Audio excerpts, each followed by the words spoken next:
Hey, this is Brad with 40 Tech. Today we're in a Hyundai Tucson Limited. We're going to show you how easy it is to pop in one of our start-stop eliminators so that you don't have to hit the button every single time you get in the vehicle. We'll start by prying up the cup holder assembly. We can use a plastic dash removal tool to help us out. Just get underneath the edge, give it a good pry up. Once it's started, you can do the rest by hand. Once that's done, we're going to go ahead and flip it over so we can access the topmost connector right here. And in the center, you'll see this release tab right where my index finger is. We're going to go ahead and depress that and wiggle the connector out. Then we'll simply plug the start-stop eliminator in line with this harness,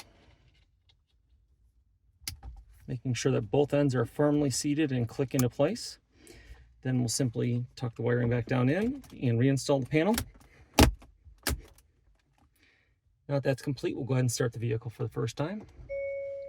As you can see, by default, it turns the auto start stop system off.